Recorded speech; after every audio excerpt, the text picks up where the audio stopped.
I'm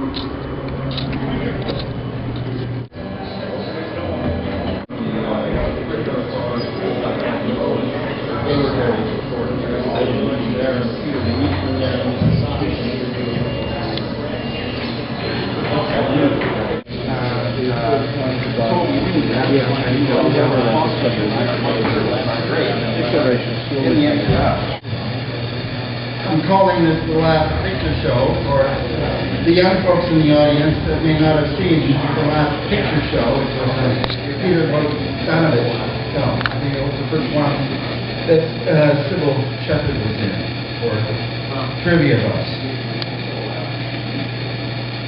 I'm going to be talking as much as reading, I think. Sometimes I call what I do sit-down comedy, just because I have to sit down. I stood for the reading, so I do stand-up poetry. And two old men, Timmy's. One guy had just come from the doctor, and he was shaking his head. He was feeling, really upset. The other guy was sort of placid. All was fine. And the guy said, "Son, you know what?" He said, "What?" "They found cancer." "No." "Cancer?" "Yes, cancer. Really bad cancer. They're going to have to do surgery." "And that's not all. They found something wrong with my heart. I'm going to have a pacemaker. And guess what else? Well, I'm going to have an amputation because of my diabetes." "Well," said the other fellow, "it could be worse." "How could it possibly be worse? It could be happening to me." The quote at the back of the book that sort of touches on that for someone that's been dealing with a variety of disabilities and handicaps for quite a long time. You discover this fairly soon. Pain is always new to those who suffer, but loses its originality for those around them. And that was all Alphonse, good old Alphonse, who died of syphilis, which I didn't know. You do know when you find those kinds of things out. I want to talk a little bit about mental and physical disabilities as part of this really upbeat show. I seem to be disabling wrong, and one of the things that you might have seen on the screen in the back are pictures by Murray Taves, who's here tonight, and thanks for the images. And I'm working on the thought that if you have to be in the moment, and I understand this, I do an hour-long body scan every day, 7 days a week, and I know that John Kabat-Zinn says that if you're breathing, there's more right with you than wrong with you. I just think that sets, the standards just a little low. So, why not the imagined moment? And it turns out this is heresy, because it doesn't accept my limitations as a disabled person, and I don't think I'm beautiful just the way I am. Well, I'm not beautiful just the way I am. And if I want to pretend I'm Queen Victoria, or Menno Simons, or the Duke of Wellington, why the hell not? In other words, why not imagine yourself in a place where you're happier than the place that you're supposed to be thinking of? I mean, whose idea was that? That you're supposed to concentrate on your pain and then sort of analyze it and examine it and accept it as information. If you do that, and if you have chronic pain like I do, you don't have time for anything else. This then also turns onto medication, and I'll try to keep that speech a little short. I've been taking the same antidepressant medication since 2000, and since 2000 I've had four books of poetry published. I published 3 anthologies of Mennonite writing. I've organized the Envoy Poetry Festival, and I was part of the team that put together the book publishing tax credit. So that's what I did, because they found the right medication to get me out of my depression in 2000. Well, okay, it wasn't just the meds. My mother died. That helped too. I had been looking after her. I was off work, so much better thing for a depressed person to do. That's a story that goes back to Jimmy Bang, and we'll leave that alone for now. And the other thing that happened is I had some really good psychiatric help. And I've had some of the best in Regina and in Winnipeg. In Regina was Dr. Sebrian Perez, which is where I was introduced to relaxation tapes, is what they were called then. And a lot of talk therapy and a lot fewer meds. They weren't as prevalent then, and it was probably a good thing. We were having our family, and so it was important for me to stop drinking, for example, and to keep my job, and all of that worked out really well. All 3 kids successfully launched, so I'm happy about that decision, but it wouldn't have happened without contact with a psychiatrist. Similarly, when I got to Winnipeg, there were many issues facing my family, and I saw Dr. William Fleischer. He was just incredible. And I had what I can only imagine is the closest thing you can have to publicly funded analysis for 7-8 years. It was an incredible time. But he had to step away because he had a cancer in his spine. I see another one now, but without the medications, I wouldn't have done all of those things. And just to keep moving ahead of that a little bit, I also take opioids. This is a fraught thing these days. Not only do I take opioids, I also take gabapentin. The mix together is the result that there are more deaths of overdose that are blamed on oxy and gabapentin. The two together are not good. But you see, I don't want to die. And what I take is 4 tablets, 5 milligrams a day, which is 20 milligrams. The old standard for Canada before the hysteria and before all of the deaths was 200 milligrams. Well, they've cut that back, I think, to 100 in some places, in some provinces, to 80.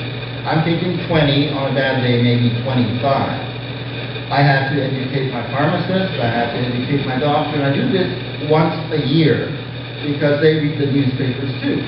And they don't necessarily have the time to retrain or to know what's going on. So I have to tell them exactly how it works for my body. And that story is told in part in the surgery section of my book called Blood and Surgeries. I couldn't work with chronic pain, but I couldn't work if I was really low. In other words, if you're writing, at least for me, if you're too low, you can't write, and if you're too high, if you're manic, you can't write either. You have to find a place that isn't just flat, which is one of the things that meds can do. So you work really hard at getting the right combination, because you do still need to have some emotion to do the kind of work anyway that I do. So, you know, I just feel like I've got lucky, and I often call myself a lucky man.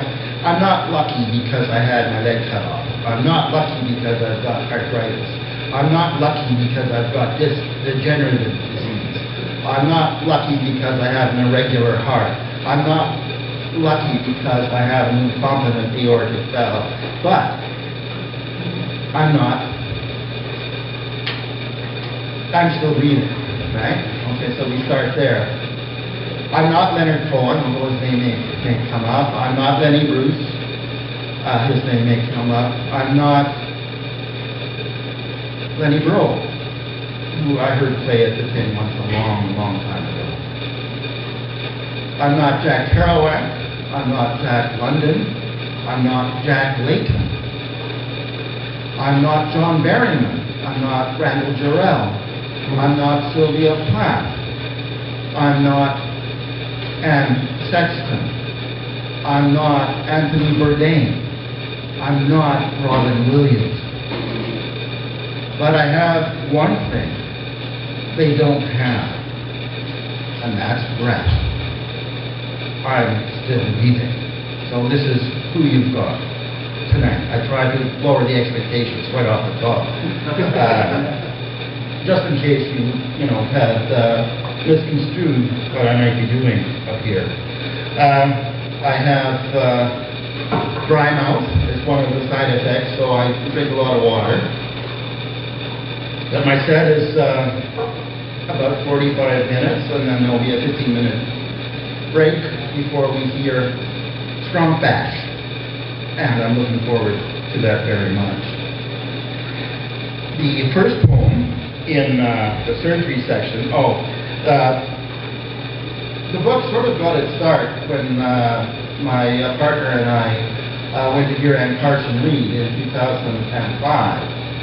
She did read from a book that was published in 2001 called The Beautiful Husband.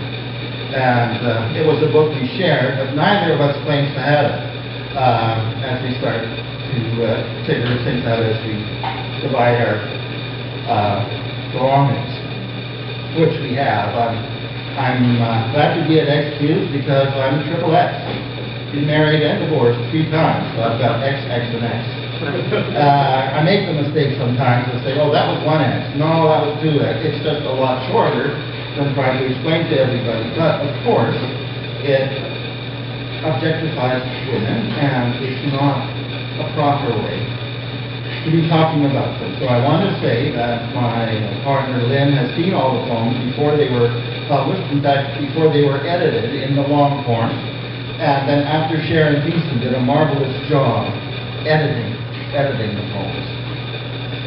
And I'm happy for the cover. There's a picture on the inside. I'll get to the image is actually an illustration of 2 lines of a poem. So I might just read the 2 lines if we're running at all late.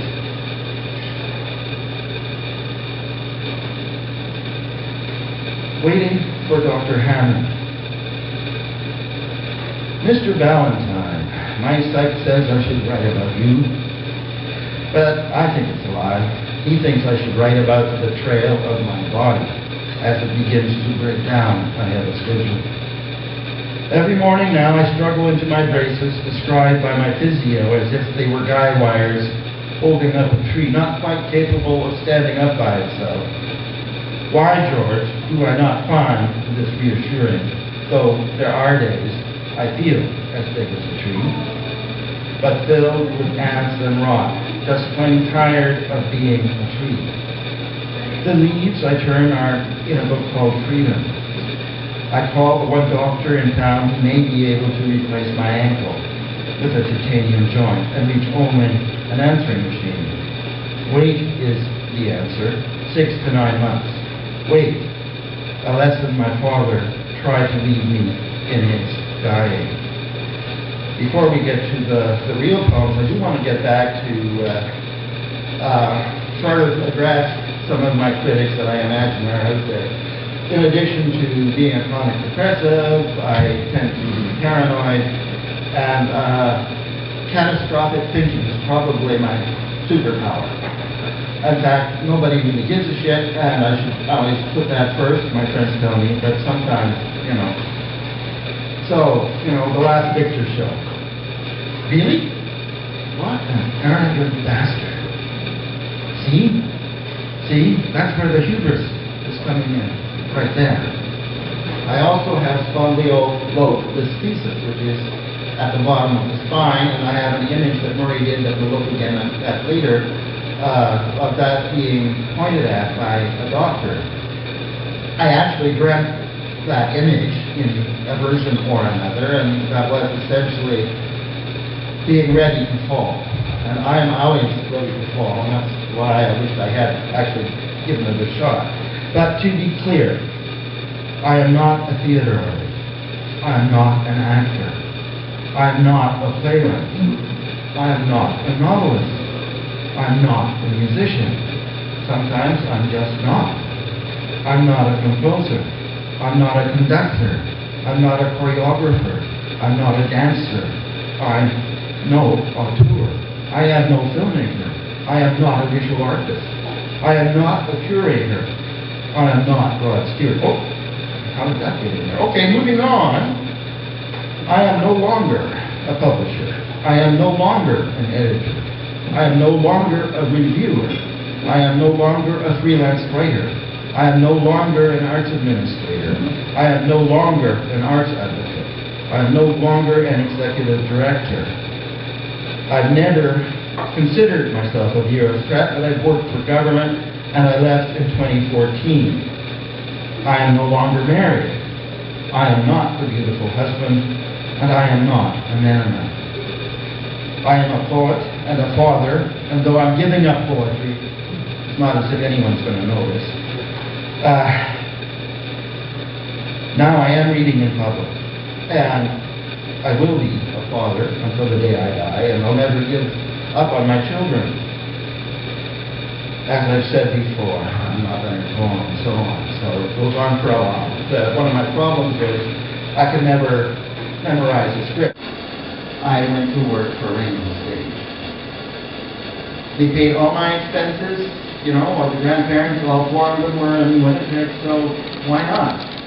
In fact, my mother had looked at me, and my sister was actually going out with Jack at the time. Now that's the old Jack, the big Jack, Jack Shapira.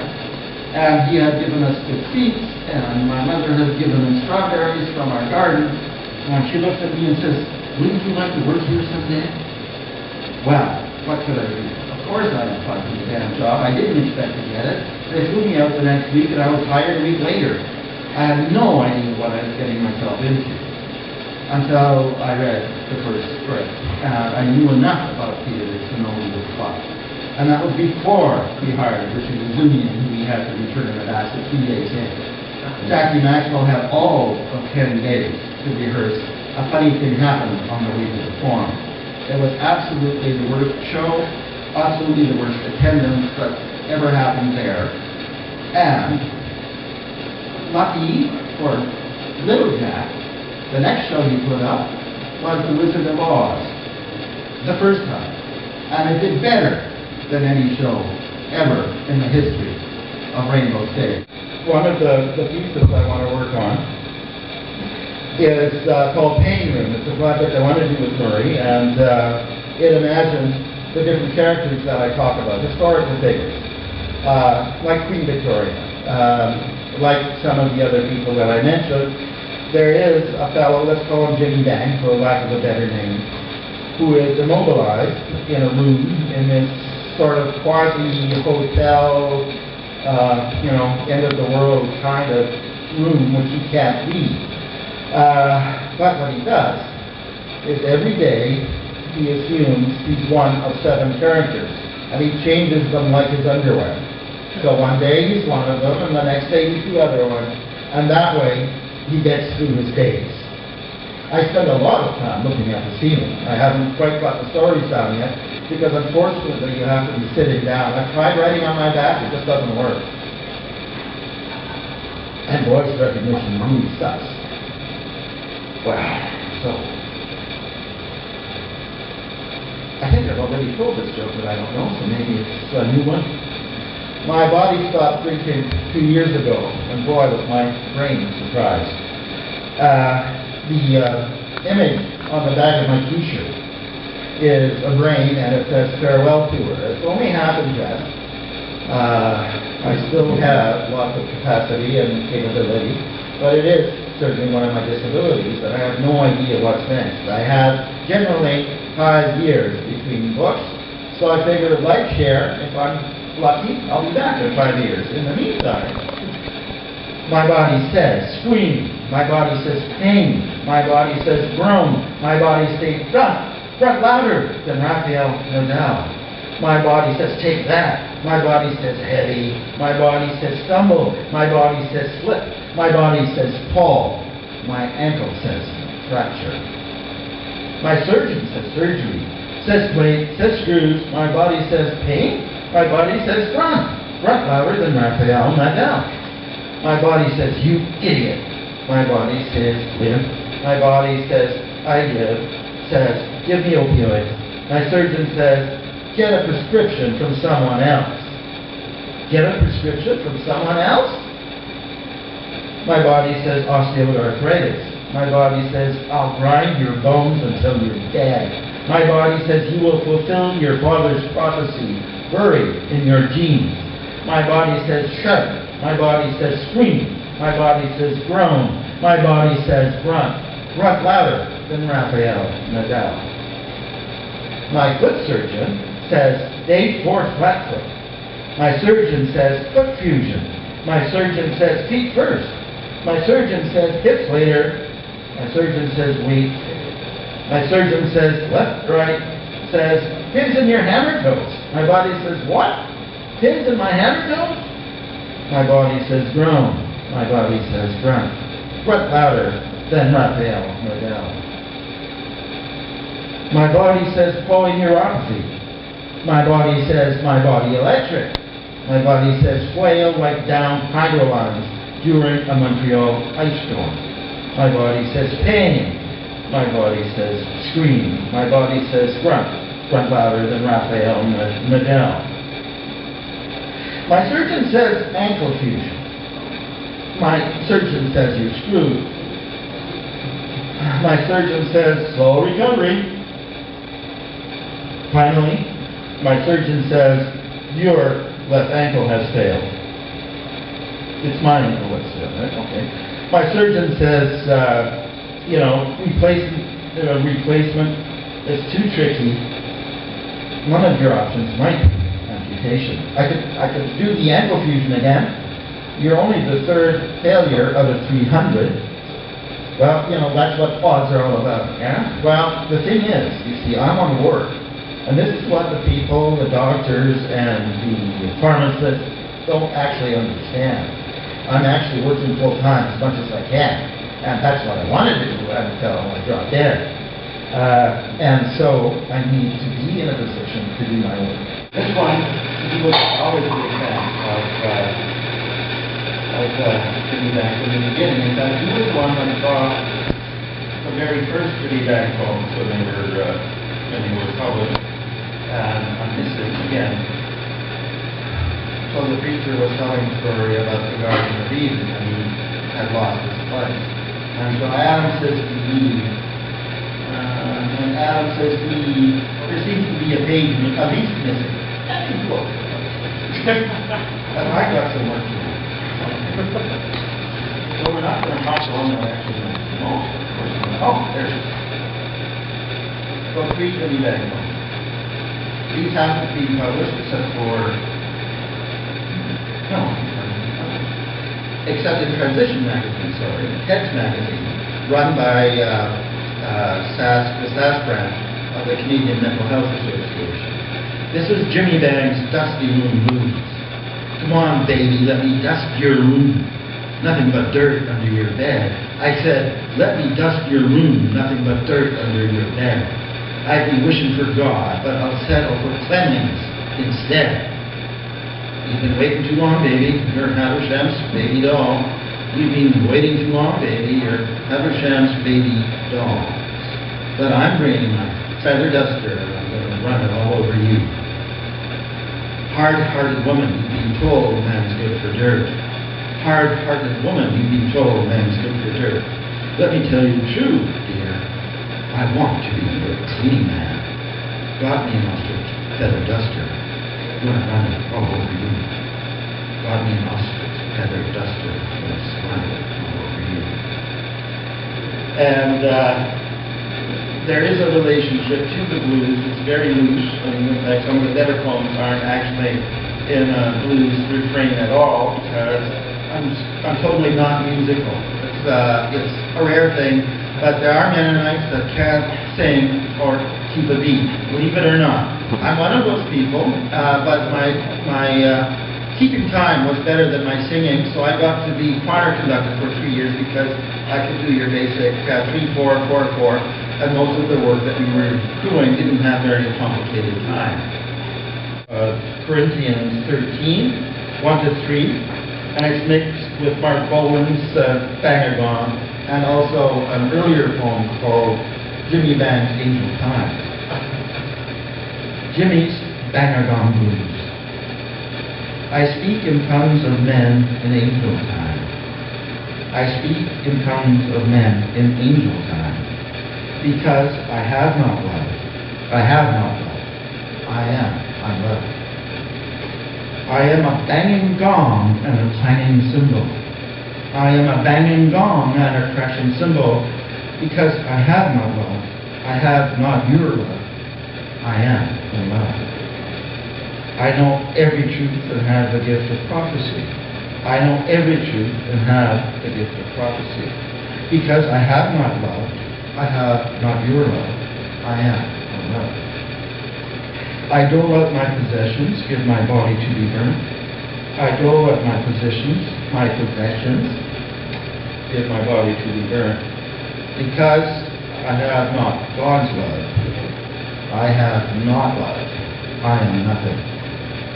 Now, remember that writers make shit up. I was thinking a long, hard time about the God business, being a future kid and all, and having given it up. I don't call myself anything but a humanist, so I don't have any people hassle me too much anymore. But I have had some mantras, some phrases that I've used. You've heard always breathe.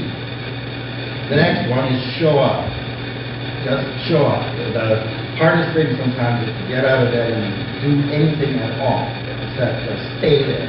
And that means generally to choose action over inaction. The other is never surrender. It's another form of don't let the bastards grind you down. And one day at a time. And no, I didn't do the 12 steps, I did something else.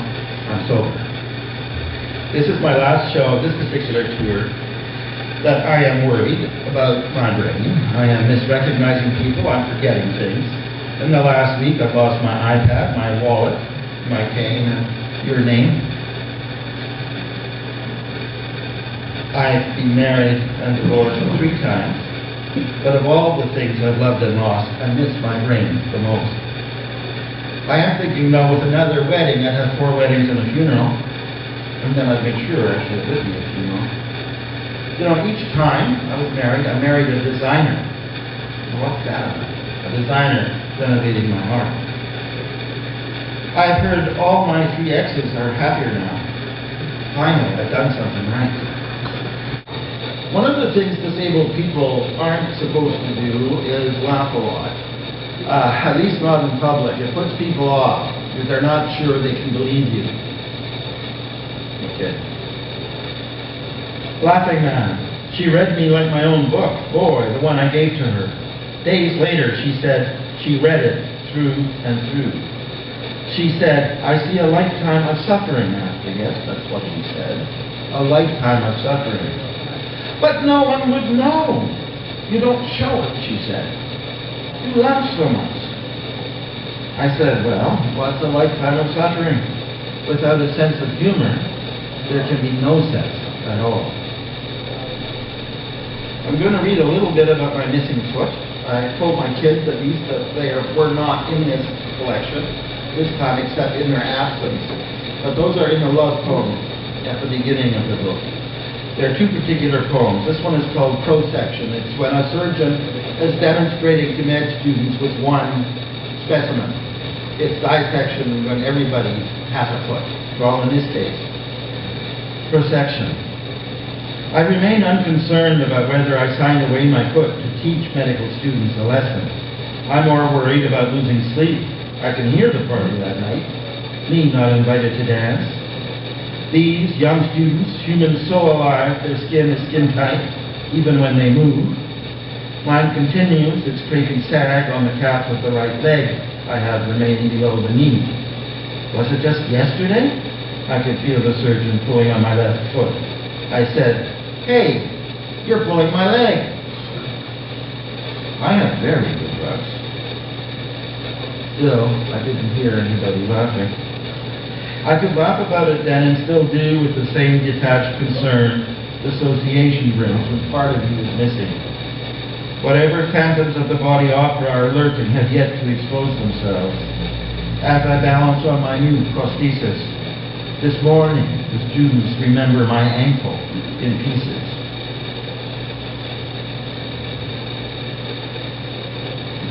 On the upside, kids, not mine, younger kids even. Mine are already 30, how did that happen? Anyway, I was in the elevator at Waterfront Center, the tallest building, had 5 stories in Dinley, and I'm on the 5th floor, and I was riding with 2 kids that looked at me. I was in a wheelchair, and I didn't have my prosthesis yet. I just had my stump wrapped up. And they looked at me and said, "So, what happened to your leg?" And I said, "Well, they tried to fix it, and they couldn't, so they had to cut it off." "Oh? Did they use a chainsaw?" "No," says Red Jacket. "I think they probably used a power saw." I said, "Well, sort of, kind of. Well, you know what? We should have them make you a pirate leg." Arr! And they scooted out on their foot scooters. That's sort of one of my best conversations I've had about losing my leg. I'm going to just read the last 2 lines of this one. I've realized the last 2 lines are better than the rest of the poem, and I've been trying to put another poem over it, but this is what's been published, so we'll go with the last 2 lines only. "But for now I have the strong man, slamming the sledgehammer on the lever of the high striker, the steel puck rippling up every vertebrae before ringing the bell in my brain." And speaking of the circus of objects, the strong man and the striker are part of the show. I daren't call it a freak show, and that's the whole complicated story again about disability. I'm talking about my body, and the reason I'm reading those last 2 lines is I don't want people to get me wrong, actually. And so I should have done a better job, but you know, I only have so much time. Here's the clock ticking. In fact, we've only got a couple of minutes until I'm finished. This is called Donor. Just as soon as I cinch up my brace, pain comes barreling down the pipe to the end of my leg. Blurts out unruly messages, slipping and slapping, whipping and snapping with a heavy pulley winched in my heart. I don't let go heavy. I don't let go easy. I don't let anyone know. I gather this wailing energy into new parts of my 3/4 self, donating my body to science, 1 limb at a time. And the last one I was going to read is Keeping Time.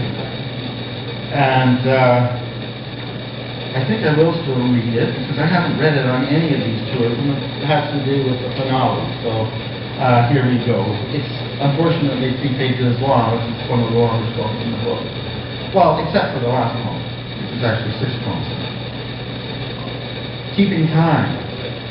Soon I discovered pain sets its hours, a daily routine modulated by the pills the doctors hate to give me, convinced from the first that I am an addict, or worse, their script will make me one. I'll learn to wear the lie confidently on my face. 1 or 2 tablets every 6 hours for 20 days to start, that's all. Though you and your doctor know 1 is not enough for the size of pain on a 236-pound frame. So I count the hours, holding on to the relief of the bath in the morning, taking the first tablet at 8 a.m., though not always, just never later.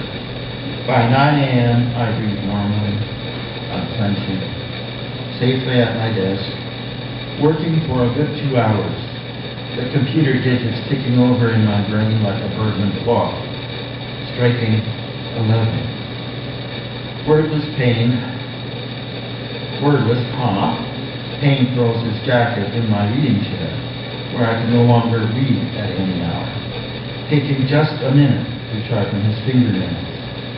Pain sizes me up, like every bully boy I ever knew, giving his best hour to my skin and bone. The clock strikes noon. The Enns with food, the oxycodone filled with water, poured over just the right amount of ice.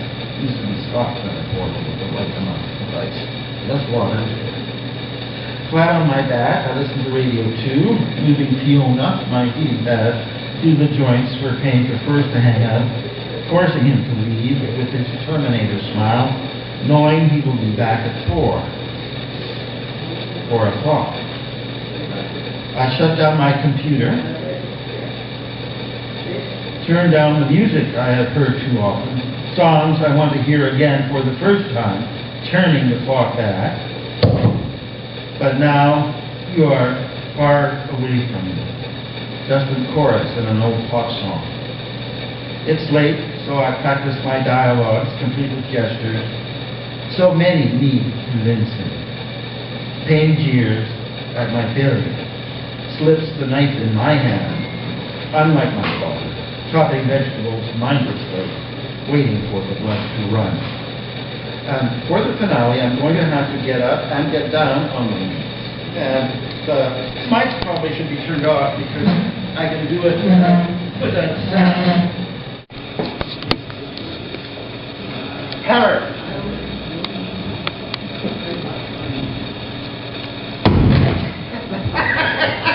And the whistle.